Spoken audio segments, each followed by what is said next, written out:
Breaking news, మీ వాహనాలకి insurance కనుక లేకపోతే ఇకపై మీకు no diesel, no petrol, no CNG or anything. మీ వాహనాలు నడపాలంటే డెఫినెట్గా అందరూ ఇన్సూరెన్స్ చేసుకోవాల్సిందే. ఇది నేను చెప్తున్నమాట కాదు, కేంద్ర ప్రభుత్వానికి ఇప్పుడు ఇది బిగ్ షాక్ అని చెప్పాలి. సో కేంద్ర ప్రభుత్వం ఇది ఒక బిగ్ షాక్ ఇవ్వబోతోంది వాహనదారులకి. సో ఇన్సూరెన్స్ లేకుంటే no petrol, no diesel, no insurance, no fuel పై సుప్రీంకోర్టు కీలక వ్యాఖ్యలు చేసింది. పైలట్ ప్రాజెక్టుగా అమలు చేయాలని కేంద్రానికి సుప్రీంకోర్టు ఆదేశాలు జారీ చేసింది. దేశంలో 16.54 కోట్ల వాహనాలకి ఇన్సూరెన్స్ లేదని సుప్రీంకోర్టు ముందు ఈ విషయాన్ని పలువురు ఉంచే ప్రయత్నం చేశారు. సో 56% వాహనాలు ఇన్సూరెన్స్ లేకుండానే రోడ్లపై తిరుగుతున్నాయనేది సుప్రీంకోర్టు వ్యాఖ్య. పెట్రోల్ బంకుల్లోనే ఇన్సూరెన్స్ వెరిఫికేషన్ టెక్నాలజీ, ఇన్సూరెన్స్ లేకపోతే పెట్రోల్, డీజిల్ ఇవ్వకూడదనేటువంటి ఒక మాటని సుప్రీంకోర్టు మాట్లాడుకొచ్చింది. అయితే ఇంకోవైపు హైవేల పైన సీసీటీవీ కెమెరాలతో స్పీడ్ గన్స్ మాదిరిగా ఏ రకంగా అయితే ఏర్పాటు చేసి స్పీడ్ని డిటెక్ట్ చేస్తున్నారో, ఆ స్పీడ్ డిటెక్షన్లో భాగంగానే ఇన్సూరెన్స్ డిటెక్షన్ కూడా చేసే విధంగా కెమెరాలు ఏర్పాటు చేయాలి. ఆ వెహికల్ కనుక ఇన్సూరెన్స్ లేదనుకుంటే వెంటనే చలాన్ పడిపోవాలి. ఇన్సూరెన్స్ లేని వాహనాలను ఈ చలాన్లు జారీ చేసే అవకాశం కూడా తీసుకోవాలనేది కేంద్రం సుప్రీంకోర్టు మాట్లాడుతున్నమాట. కేంద్ర పైలట్ ప్రాజెక్ట్ గ్రీన్ సిగ్నల్ ఇస్తుందా లేదా అనేది చూడాలి. ఇన్సూరెన్స్ లేకుండా రోడ్డు ఎక్కితే ఇక ఇబ్బందులు తప్పవా అనేటువంటి క్వశ్చన్ ఇక్కడ రేజ్ అవుతోంది. అయితే ఈ కేసు అంటే సుప్రీంకోర్టు ఎందుకు వ్యాఖ్య చేయాల్సి వచ్చింది, మరి ఇప్పుడు పిల్ దాఖలైందా దీని విధానం అంటే, ఓ కేసు విచారణలో భాగంగా ఈ విషయాలు చెప్పుకొచ్చింది.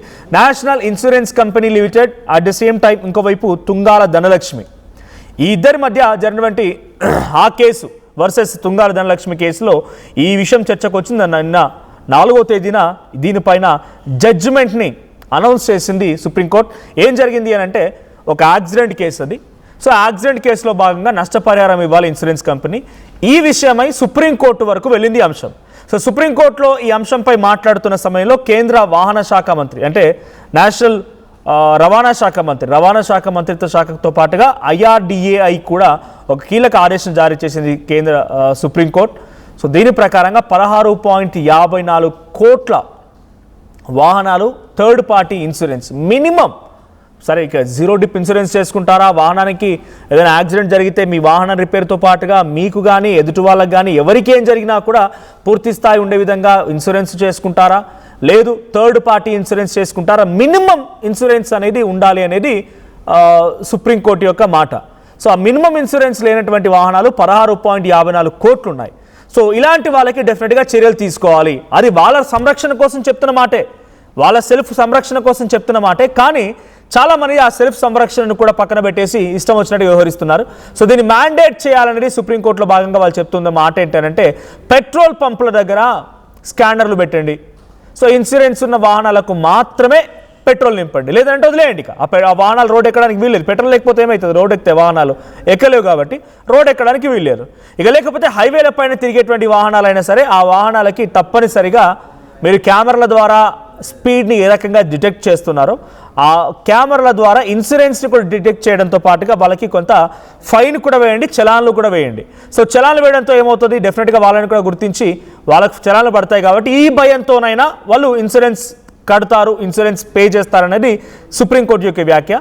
సో రవాణా శాఖ మరి దీన్ని అప్రూవ్ చేస్తుందా, కేంద్ర ప్రభుత్వం గ్రీన్ సిగ్నల్ ఇస్తుందా, పైలట్ ప్రాజెక్టుగా తీసుకోమని చెప్పేటువంటి మాటల్ని సుప్రీంకోర్టు మాటల్ని ఎలా కన్సిడర్ చేస్తుందో చూడాలి. బట్ ఒకటైతే నిజం, ఇన్సూరెన్స్ ఉండడం వల్ల డెఫినెట్గా మీ వాహనానికి సంరక్షణ, మీకు సంరక్షణ, మీరు ఢీకొట్టడం ద్వారా ఎదుటి వాళ్ళకి ఏమైనా కూడా వాళ్ళకు కూడా కొంత సంరక్షణ. సో కొంత ఈ ఇన్సూరెన్స్ కంపెనీల ద్వారా ఇన్సూరెన్స్ కట్టడం మూలంగా కొంత బెనిఫిట్సే కానీ నెగిటివ్ అయితే ఏమీ లేదు. సో కొన్ని ఇన్సూరెన్స్ ఉండొచ్చు, ఫేక్ ఉండొచ్చు, తప్పుదారి పట్టించే విధంగా ఉండొచ్చు, ఇది నిజంగా యాక్సిడెంట్ కాదని కొట్టిపారేసి ఇన్సూరెన్స్ ఇవ్వకుండా కూడా చేసి ఉండొచ్చు. కానీ ఎక్కువ బెనిఫిట్సే ఉన్నాయి కానీ పెద్ద నష్టం చేకూరే అంశం అయితే ఏమీ లేదు. సో సుప్రీంకోర్టు వ్యాఖ్య కూడా నిజమే. సో మీరెవరైనా వెంటనే ఇన్సూరెన్స్ లేని వాళ్ళు మీ వాహనాలు ఇన్సూరెన్స్ చేసుకుంటే బెటర్, లేకంటే ఇది అమలైతే కనుక డెఫినెట్గా మీ వాహనాలకి పెట్రోల్ కొట్టడం కూడా ఉండదు. సో రోడ్లపైకి ఎక్కితే మనకు స్పీడ్ డిటెక్టర్ లాగానే ఇన్సూరెన్స్ డిటెక్టర్ కెమెరాస్ కనుక వస్తే మీకు చలాన్లు పడతాయి. దీనికి సంబంధించి మరిన్ని అప్డేట్స్ ప్రతినిధి కృష్ణమోహన్ ఉన్నారు అప్డేట్ అందించడానికి. కృష్ణమోహన్, సో ఇది ఎలా అమలు చేయబోతుంది ప్రభుత్వం, దీన్ని ఏ రకంగా కన్సిడర్ చేసే అవకాశం ఉంది? ఇది కేవలం ఒక కేసులో భాగంగా సుప్రీంకోర్టు వ్యాఖ్య, కానీ ఎటువంటి ప్రభావం చూపించబోతోంది?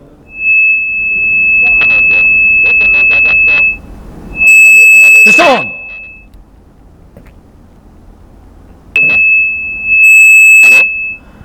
రైట్. సో ఒకసారి మళ్ళీ కనెక్ట్ చేసే ప్రయత్నం చేస్తాను, get back to him. So ఒకసారి ఎలా అమలు చేసే అవకాశం ఉంది అని చెప్పి నేను కొన్ని ఎట్లా చేస్తారు, ఏ రకంగా అమలు చేయబోతున్నారని వెతికినప్పుడు స్కానర్స్ అందుబాటులో ఉండాల్సిందే. ఎలా అమలు చేస్తారంటే సో స్కానర్స్ అమల్లో ఉండాల్సిందే, తర్వాత కొన్ని టెక్నాలజీ అప్గ్రేడ్ అవ్వాల్సిందే. సో పెట్రోల్ బంకుల్లో వాహన నెంబర్ని స్కాన్ చేయాలి, తర్వాత కేంద్ర డేటాబేస్లో ఆ వాహనానికి సంబంధించిన డీటెయిల్స్ని ఆ యాప్లో ఉంచాలి. వాలిడ్ థర్డ్ పార్టీ ఇన్సూరెన్స్ ఉందా లేదా అని డేటాబేస్లో ఉంచాలి. ఇన్సూరెన్స్ లేకపోతే ఎటువంటి ఫైన్లు వేయాలి. ఒకవేళ ఇన్సూరెన్స్ క్లెయిమ్ చేసుకోవాలనుకుంటే ఇన్సూరెన్స్ అమౌంట్ని తగ్గిస్తారా, ఇంకే రకంగా ఉంటుంది అనేది కూడా చూడాల్సిన అవసరం అయితే ఉంది. ఎస్ కృష్ణమోహన్, ఏ రకంగా ఇంప్లిమెంట్ చేయబోతున్నారు? ఒక కేసులో భాగంగా సుప్రీంకోర్టు చేసినటువంటి ఆ వ్యాఖ్యని కేంద్ర ప్రభుత్వం ఏ మేర సీరియస్గా తీసుకునే అవకాశం ఉంది? డెఫినెట్గా ఇచ్చే గుడ్ కాజ్ కోసం తీసుకునేదే గుడ్ పర్పస్ అయ్యింది, బట్ ఏ రకంగా ఇంప్లిమెంట్ చేయబోతోంది కేంద్ర ప్రభుత్వం? మనోజ, బేసిక్ గా దేశంలో దాదాపుగా 56% వాహనాలకు ఇన్సూరెన్స్ లేకుండానే రోడ్ల మీద తిరుగుతున్నాయి. అంటే దాదాపుగా 16,54,00,000 వాహనాలు ఇన్సూరెన్స్ లేవు అనేది సుప్రీంకోర్టే డైరెక్ట్ గా చెప్తున్న పరిస్థితి. దీని మీద ఇన్సూరెన్స్ లేకపోతే పెట్రోల్ డీజిల్ పోయకూడదు అనే ఆదేశాలు కూడా గవర్నమెంట్ రాబోయే రోజుల్లో ఇచ్చే పరిస్థితి అయితే కనపడుతుంది. ఈ ఇన్సూరెన్స్ లేని వాహనాలకు విచారణలు జారీ చేసే అవకాశం కూడా ఉంది అని.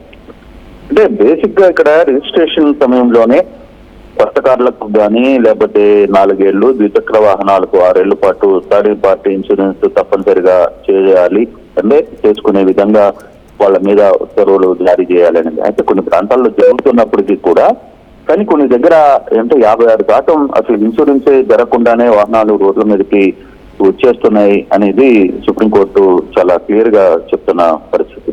అంటే ఒక కేసుకు సంబంధించిన ఒక మారుతి కారు వెనుక నుంచి లారీ బలంగా ఢీకొన్న సందర్భంలో రాము అనే ఒక అతనికి తీవ్ర గాయాలయ్యి ఆ కేసుకు సంబంధించి మాట్లాడుతున్న నేపథ్యంలోనే వాళ్ళు ట్రిబ్యునల్ కి ఆశ్రయిస్తారు. ట్రిబ్యునల్ కి ఆశ్రయించినప్పుడు సుప్రీంకోర్టు కొంత డేటాని తెప్పించుకున్నప్పుడు దాదాపుగా ఈ 16.56 crores వాహనాలు అసలు కనీసం ఇన్సూరెన్స్ లేకుండా, ఏ పార్టీ ఇన్సూరెన్స్ కూడా అంటే మినిమం ఇన్సూరెన్స్ లేకుండా ఇవి తిరుగుతున్నాయి అనేది చాలా క్లియర్ గా వస్తున్న పరిస్థితి. అయితే ఇప్పుడు అంటే వీటికి సంబంధించిన ఇన్సూరెన్స్లు ఎలా బయటకు వస్తున్నాయి, దీన్ని ఎలా ఐడెంటిఫై చేయాలి అనుకున్నప్పుడు 2 ఛాన్సెస్ ఉన్నాయి. ఒకటి, ప్రతి వాహనం పెట్రోల్ బంక్ దగ్గరికి రావాల్సింది, పెట్రోల్ కొట్టుకోవాల్సింది. సో అక్కడ దానికి సంబంధించిన టెక్నాలజీని పెట్టి అసలు ఇన్సూరెన్స్ ఉందా లేదా అని చూడడం ఒకటి. లేదు, హైవే మీద వెళ్తున్న పరిస్థితిని కూడా చూసి దానికి సంబంధించిన వ్యవహారాన్ని కూడా చేయాల్సిన నేపథ్యం అయితే కనపడుతున్నాయి. అంటే ఇప్పుడు దాదాపుగా కెమెరాలని ఇన్సూరెన్స్ ఇన్ఫర్మేషన్ బ్యూరో లేవచ్చు, వాహన్ పోర్టల్తో అనుసంధానం చేయొచ్చు.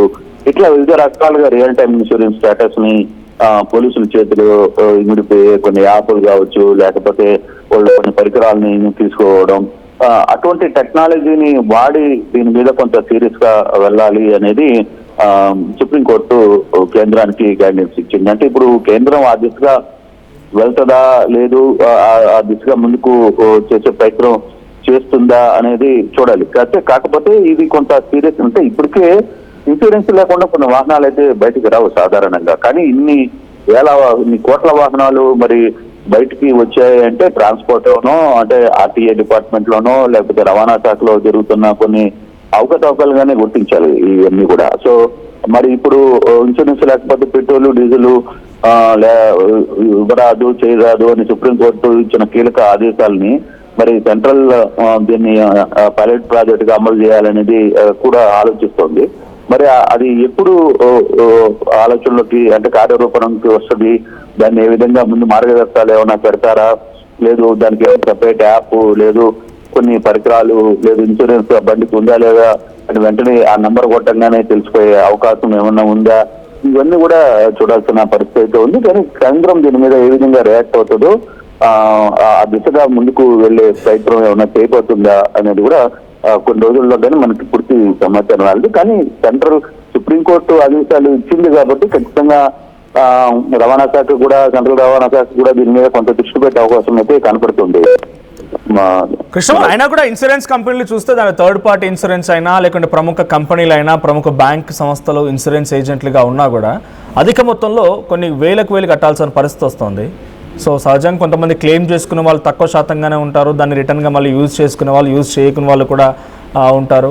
సో ఇలాంటి పరిణామాల్లో ఒకవేళ నిజంగానే ఇది ఇంప్లిమెంట్ మ్యాండేట్ చేస్తే, సో ఏకంగా సుప్రీంకోర్టే చెప్తోంది 16.54 కోట్ల మంది వాళ్ళ వాహనాలకి ఇన్సూరెన్స్ చేయలేదు అని అంటే, ఎందుకు చేయలేదు? బహుశా వాళ్ళు మ్యాండేట్ కాదనుకున్నారో, యూజ్ చేయలేమనుకున్నారో, రకరకాల కారణాలు ఏదైనా ఉండొచ్చు. ఒకవేళ వాళ్ళందరినీ కూడా మోటివేట్ చేయడానికి, ఇన్సూరెన్స్ వైపుగా మరలించడానికి కేంద్ర ప్రభుత్వం ఈ ఇన్సూరెన్స్ అమౌంట్ ఏమైనా తగ్గించే అవకాశం ఏమైనా ఉంటుందా? అంటే నెక్స్ట్ ఫర్దర్గా అలాంటి ఆలోచన చేయొచ్చా? డెఫినెట్ గా ఈ పాయింట్ కూడా చాలా మంది ఇన్సూరెన్స్ లోకి వెళ్ళకపోవడానికి కూడా కారణం ఏంటంటే, మనం ఇన్సూరెన్స్ కడతాం, చాలా వేలు వసూలు చేస్తారు కొన్ని ప్రైవేట్ ఇన్సూరెన్స్ కంపెనీలు. తర్వాత మనం ఇన్సూరెన్స్ ఏదైనా బండికి ఏదైనా దెబ్బ తగిలినా, లేకపోతే ఇంకోటి ఏదైనా జరిగినా, ఆ ప్రయాణిస్తున్న వ్యక్తికి ఏదైనా జరిగినా దాని మీద ఇన్సూరెన్స్ అప్లై చేయడానికి 100 కోరీలు వేస్తారు, 100 రకాలుగా ఇబ్బందులు పడతారు. ఇవన్నీ మనకి ఎందుకు ఇన్సూరెన్స్ లేకపోతే మనకి ఏంటంది అవసరం లేదని కూడా చాలా మంది భావిస్తుంటారు. అటువంటి కేటగిరీలోనే ఈ 56% పీపుల్ కూడా ఉండవచ్చు. లేదు అసలు మనకి ఇన్సూరెన్స్ సంబంధమే లేదు, మనం ఏదో పోతుంటాం వస్తుంటాం అనే యాంగిల్లో కూడా మాట్లాడచ్చు. కానీ ఇప్పుడు ఆబ్వియస్గా ఇప్పుడు పాయింట్, మీరు చెప్పిన పాయింట్ కూడా కీలకమైనది. ఎందుకంటే ఇన్సూరెన్స్లు చేసుకోవాలి అనుకుంటే కొంత ప్రభుత్వ వాళ్ళు ఇన్సూరెన్స్ కంపెనీలకి చెప్పాలి, అరే బాబు ఈ బండికి ఇంత ఇన్సూరెన్స్ పెట్టుకోండి, మీరు నామినల్ గా వసూలు చేయండి, లేదు ఇంకా దాన్ని ఎంతవరకు వాళ్ళకి అందుబాటులో. అంటే ఇప్పటికే వాహనాల రేట్లు విపరీతంగా పెరిగిపోయిన పరిస్థితులు ఉన్నాయి, మరి ఇన్సూరెన్స్ లో కలిసి మోపిడవుతుంది.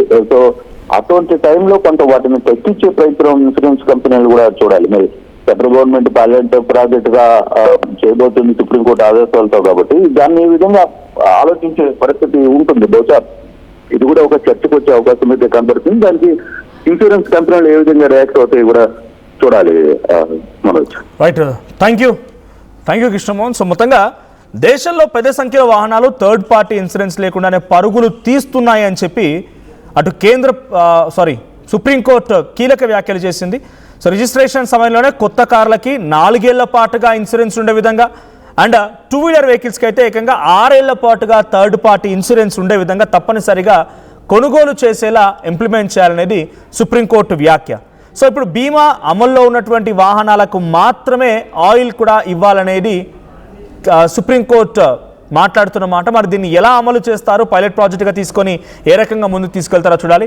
బట్ ఒక విషయం గుర్తుపెట్టుకోండి, మీ వెహికల్ కనుక ఇన్సూరెన్స్ లేకపోతే డెఫినెట్గా ప్రమాదంతో పాటుగా ప్రభుత్వం కనుక ఈ కండిషన్లు పెడితే మీ వెహికల్ రోడ్ ఎక్కడం కూడా ఇకపై కుదరదు, పెట్రోల్ ఉండదు, ఎట్టి పరిస్థితుల్లో కూడా పెట్రోల్ నింపడానికి వీల్లేదని చెప్పి అనేక రకాలుగా ఇంప్లిమెంట్ చేయబోతోంది సుప్రీంకోర్టు వ్యాఖ్యల ద్వారా కేంద్ర ప్రభుత్వం అనేది చూడాలి.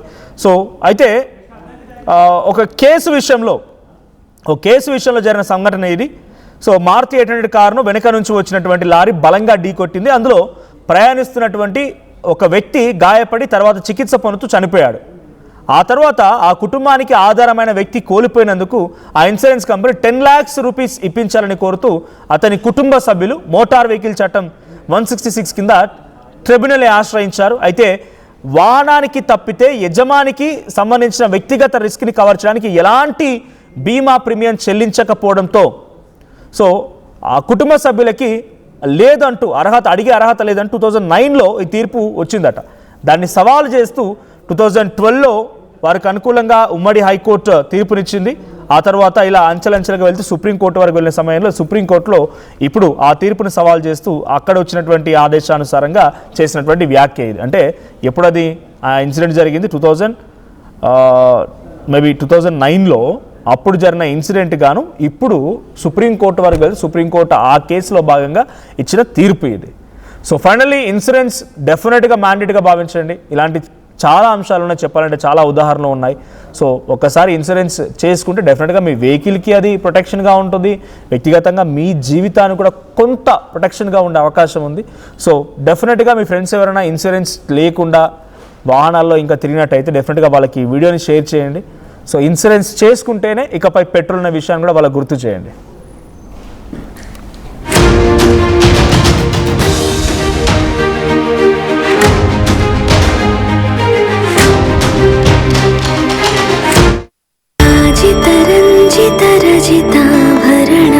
Pure in its form with grace made noble.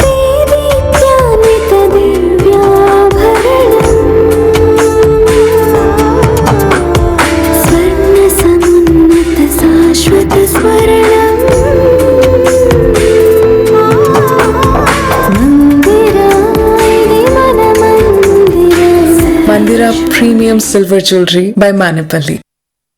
అందరికీ నమస్కారం. నేను మీ అనసూయ భరద్వాజ్. ఆషాఢ మాసం సందర్భంగా మన కాసం ఫ్యాషన్స్ ఏపీ అండ్ తెలంగాణలోని 24 స్టోర్స్ లో సరికొత్త ఆఫర్స్ తో మీ ముందుకు వస్తుంది. అంతేకాదంలో ఈ ఆషాఢ మాసంలో మన ప్రత్యేకత కిలో చీరలు కొనండి, అరకిలో చీరను ఉచితంగా పొందండి. ఏం కొన్నావురా? అమ్మకి 10, అత్తమ్మకి 6, అమ్మమ్మకి 4 కేజీలు చీరలు మావా. అబ్బో ఇక్కడ కేజీ చీరలు కొంటే 1/2 కేజీ చీరలు ఫ్రీ అంట. Churidar, men's wear, kids wear 1+1, 2+1 మస్తు ఆఫర్లు ఉన్నాయి. మరి ఇంకా మాంగళ్య ఆషాఢం కేజీ సేల్ అంటే తెలుసు కదా. మాంగళ్య షాపింగ్ మాల్ కేజీల్లో సేల్, టన్నుల్లో ఆనందం. పండుగ జోర్దార్గా చేయాలని ఆలోచన చేస్తున్నారా? అయితే కిసాన్ ఫ్యాషన్ మాల్ లో అద్రిపోయే ఆఫర్లున్నాయి. జోర్దార్గా షాపింగ్ చేయండి. పండుగ అయినా, దావత్ అయినా, పట్టైనా, ఫ్యాషన్ అయినా కిసాన్ ఫ్యాషన్ మాల్. టోర్నమెంట్ కి ముందు పెయింట్ ఎలా చేస్తాం? కానీ సార్ టైం కి పూర్తవుతుందా?